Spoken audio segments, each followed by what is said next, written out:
कि भगवान राम के युग में अगर हम आते तो राम जी की सेना में शामिल होकर के राष्ट्र कार्य करते, भगवान कृष्ण के साथ होते, तो बाल गोपाल में साथ होते। परमात्मा की दया से आज हम जिस युग में हैं, जिस समय हैं, इसलिए इस काल में हमारे हाथ में अपनी भारत माता की सेवा करने का और अपने आप को धन्य करने का परमात्मा ने मौका दिया। तो राजनीतिक दल के कार्यकर्ता होने के नाते से हम जब अपनी स्पीड मेंटेन करने की बात करेंगे तो स्पीड मेंटेन करने में हमारा अपना सबका रिजल्ट आता है, तब हमारी सदस्यता, हमारे काम, कार्य की पद्धति, संगठन की रचना, संगठन की सशक्तता, वो सब दिखाई देती है। आप सब इसकी कल्पना करो कि आपकी ये सदस्यता का वजन लगेगा, बाकी काम भी हमको लगेगा कि कहाँ तक बढ़ाए जा रहे हैं, कैसे करे जा रहे हैं। लेकिन देश प्रदेश की आबादी की बात करेंगे तो प्रदेश की आबादी अगर हमारी सबके सामने 8.5 से 9 करोड़ के आसपास की ठीक से गणना हो जाएगी तो ध्यान में आएगा। तो जब हम अपने इस बड़े टारगेट को लेके चलते कि मान के चलो आबादी का आधा वोट बैंक होना चाहिए, तो आधा वोट बैंक अपना मान के चलो कि 4.5 करोड़ मतदाता हैं जिनको हम सदस्य बनाने जा रहे हैं। लेकिन सदस्य बनाने जाने में हमने लक्ष्य कितना रखा है? लक्ष्य तो अभी 1.5 करोड़ रखा है। यानी हमारी अपनी ऊर्जा, क्षमता, योग्यता के लिए अभी बहुत बड़ा आकाश बाकी है जिसमें हमको छलांग लगाना है। तो इसीलिए इस भाव से समझते हुए अपन बात करेंगे तो अपने को सारी बात समझ में आएगी। और इसीलिए चूंकि अब हमारे पास जीतने के लिए क्या बचा है, तो जीतने के लिए हम अगर अपने अपने अलग अलग प्लेटफॉर्म पे देखें, अलग अलग स्तर के निर्वाचन से देखें तो बात समझ में आ जाएगी। हम अपने 29 की 29 लोकसभा अगर जीत गए तो लोकसभा पूरी हो गई।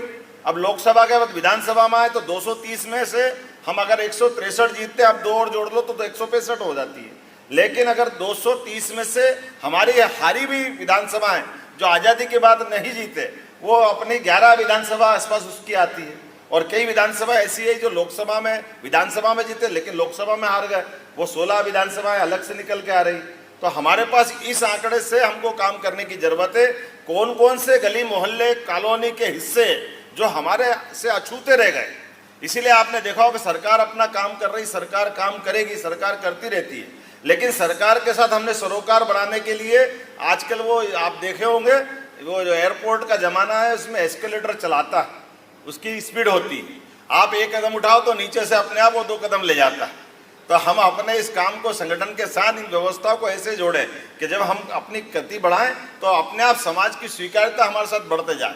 इसलिए अपनी सरकार के बनने के बाद हमने सामाजिक सरोकार के साथ अपने सांस्कृतिक पर्वों को सरकार के साथ जोड़ने का प्रयास किया। हमने सभी त्योहारों को जोड़ने का प्रयास किया।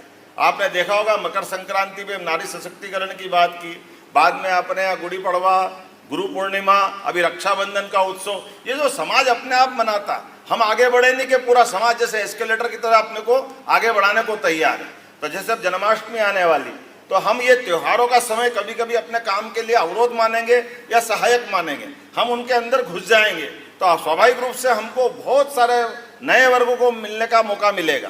उस नए वर्गों के मौके मिलने में निश्चित रूप से अध्यक्ष जी ने कहा, मैं इस बात की जवाबदारी से बात करना चाहूँगा कि हमारे सारे मंत्री, विधायक, सांसद, हम सब मिल करके अभी केवल सदस्यता, हमारा प्रवास भी होगा तो मैं भी सदस्यता करूंगा, आप भी सदस्यता करेंगे, हम संगठन के काम को ही बढ़ाएंगे। यही टारगेट हमारा सबके सामने है, इसके अलावा कोई टारगेट नहीं।